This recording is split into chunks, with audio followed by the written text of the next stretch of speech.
Só existe uma forma disso acabar, Cal. Ou você morre, ou eu morro! Nesse vídeo eu irei te mostrar alguns detalhes e referências presentes no filme Homem de Aço. O filme se inicia com o nascimento de Clark, o primeiro nascimento natural em séculos. Zack Snyder revelou que para criar a arquitetura kryptoniana, ele se baseou na Art Nouveau, que é um estilo inspirado nas formas orgânicas da natureza, como nessa cena, onde vemos que a nave de Clark se assemelha a uma flor e os cabos do laboratório representam as raízes. E é também por isso que as naves kryptonianas de reconhecimento se parecem com besouros gigantes. No céu de Krypton, podemos ver uma das luas destruídas. O diretor revelou que isso aconteceu devido a uma luta dos kryptonianos contra o Apocalipse, só que obviamente isso foi antes dele reintroduzir o Apocalipse no corpo de Zod em Batman vs Superman, fazendo esse detalhe ser desconsiderado. Jor-El vai até o conselho e pede o controle do Códice para garantir a sobrevivência de sua raça. Eu estive com a esperança em minhas mãos. Ele literalmente estava com a esperança em suas mãos, visto que o símbolo de sua casa significa esperança. O símbolo da casa El significa esperança. Zod chega com seu esquadrão, e podemos ver que um de seus aliados é bem maior em comparação aos outros. O nome desse guerreiro é Namek. Ele tem esse tamanho porque antes de seu nascimento, o DNA dos Rondors foi fundido ao seu DNA, com o intuito de se tornar um ser mais poderoso. Isso acabou deixando ele com esse tamanho desproporcional. Vimos os Rondors aparecer logo após o nascimento de Clark, e como eles são exclusivos de Krypton, eles foram extintos. Após Jor-El roubar o Códice, vemos as naves de Zod se aproximando com o sol ao fundo, uma referência ao filme Apocalipse Now, e o sobrenome El, O nome dele é Cal, filho de El. em hebraico se refere a deuses, ou divindade. Em vários momentos do filme, Clark é referenciado como uma figura divina. Foi um ato de Deus, Jonathan. Será um deus para eles. Quando Zod e seu esquadrão são condenados à Zona Fantasma, podemos ver que essas cápsulas possuem um formato bem familiar. O diretor revelou que esse formato foi escolhido para referenciar a crise de fertilidade natural em Krypton. Já na Terra, vemos Clark salvar algumas pessoas na plataforma de petróleo. Antes de iniciarem as filmagens, a equipe de produção pediu para o ator raspar os pelos do peito para fazer essa cena, mas ele se recusou, pois ele disse que o Superman possuía pelos no peito. Ele estava se referindo ao quadrinho A Morte de Superman, onde podemos ver pelos no peito do herói. Clark cai no oceano, onde fica desacordado, e podemos ver que duas baleias passam fazendo barulho. Uma teoria que surgiu é que essas baleias teriam sido enviadas por Aquaman. Em uma entrevista, Snyder disse que não havia pensado nisso na hora, mas acabou gostando da ideia. Conforme Clark ia crescendo, seus poderes começavam a se manifestar, e quando ele se tranca no armário da escola, ele ainda consegue ouvir as pessoas ao seu redor. Então sua mãe diz para ele: Concentre-se na minha voz. explicando como Clark sempre sabe quando sua mãe e Lois estão em perigo, pois ele se concentra somente nelas. Nesse flashback, vemos que um dos alunos se chama Pete Ross. Deixa ele em paz, Pete. Nos quadrinhos, Pete chegou a se tornar o melhor amigo de Clark. Ele até manteve sua identidade como Superman em segredo. E mais à frente, vemos a mãe de Pete falar os nomes Lana e Fordham. A Lana também viu. E o filho dos Ford. Fordham é referência a Whitney Fordham, que apareceu mais à frente intimidando Clark, e Lana é de Lana Ning, que foi um interesse amoroso de Clark na adolescência. Você é namoradinha dele? É? E Clark fala para seu pai: Posso fingir que sou seu filho? Mas você é meu filho. frase retirada do quadrinho Superman Origem Secreta.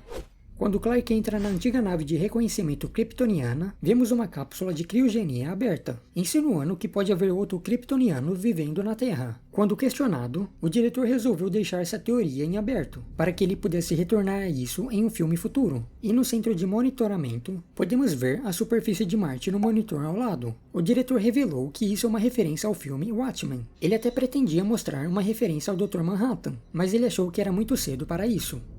Durante a explicação do programa de seu pai sobre Krypton, ouvimos ele falar: Cada criança tinha um papel pré-determinado em nossa sociedade. Isso é inspirado no livro Platão, a República. Vimos Clark ler esse livro anteriormente. E o nome Sullivan, ao fundo, é uma referência à personagem Clay Sullivan, da série Smallville. E ao lado de Whitney Fordham, podemos ver Kenneth Braverman. Nos quadrinhos, Kenneth é exposto à radiação kryptoniana, onde acaba se tornando o vilão conduto. Ainda durante a explicação, podemos ver a imagem da nave de Clark viajando pelo espaço, apresentando o formato de uma estrela ao redor. Isso é uma referência à nave em que Clark viaja no filme de 78, onde ela possuía um formato de estrela.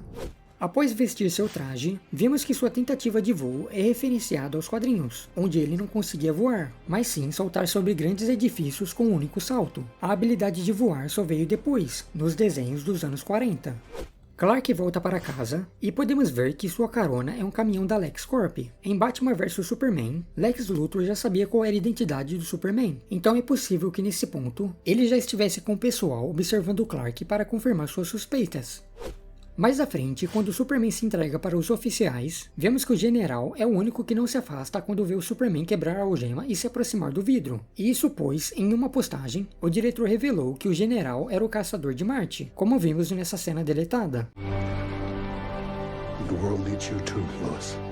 E esse oficial ao fundo é Aaron Smolnik, que fez a versão infantil do Superman no filme de 78. Durante a luta contra os soldados de Zod, nas fachadas das lojas da cidade de Smallville, podemos ver algumas homenagens. A barbearia Otto, uma homenagem a Otto Binder, o criador da personagem Supergirl, Brainiac e Krypto, o Supercão. A pizzaria Papi, homenagem a George Edward Papi, um dos grandes artistas da DC, que ficou conhecido por ilustrar o personagem Superboy. E os Correios com o nome de Ezra Madeport, uma referência a quem fundou a cidade de Smallville, no universo DC. E vemos que a loja Sears foi destruída durante a luta, que é o local onde Martha trabalha. Por isso vemos ela trabalhando em uma lanchonete em Batman vs Superman. E mais à frente, quando Martha está olhando para o álbum de Clark, vemos que ele estudou na escola Weisinger. Também é uma homenagem a Mort Weisinger, que foi um editor de títulos e histórias do Superman na Era de Prata dos quadrinhos. Já na luta contra Zod, no edifício Wayne, podemos ver um cartaz que diz Keep Calm and Call Batman, exatamente o que vemos Jack fazendo no filme seguinte. Bruce. Quando o Zod desliza um caminhão-tanque da LexCorp, no canto inferior esquerdo podemos ver um logotipo de um sorriso com uma mancha, que também é uma referência ao filme de Zack Snyder, Watchmen. Quando os dois vão dar um soco na lateral do prédio, podemos ver um logo da Blaze Comics, que é uma editora de quadrinhos que está dentro do universo DC. E também podemos ver os laboratórios Star, local onde o Dr. Silas Stone transformou seu filho Victor no Cyborg, no próximo filme. WGBS News, que nos quadrinhos é concorrente do Planeta Diário, o letreiro do Cassino Utopia, que nos quadrinhos é administrado por Tony Gallo, que é um contrabandista de Kryptonita. E no espaço, podemos ver que esse satélite que Zod destrói é das empresas Wayne. Vimos Bruce falar sobre seus satélites em Liga da Justiça. Desculpa, você tem um satélite? Eu tenho 6. Tá. Por fim, após derrubar um drone americano, vemos a Capitã Ferris. Nos quadrinhos, Carol Ferris é um interesse amoroso de Hal Jordan, o Lanterna Verde. Ela também chegou a se transformar na vilã Safira Estrela. Se gostou do vídeo, não se esqueça de deixar o like e de se inscrever para fortalecer o canal. E se quiser um vídeo sobre um filme específico, não deixe de comentar. E se tiver interesse, tem mais esses 2 vídeos passando na tela para você assistir.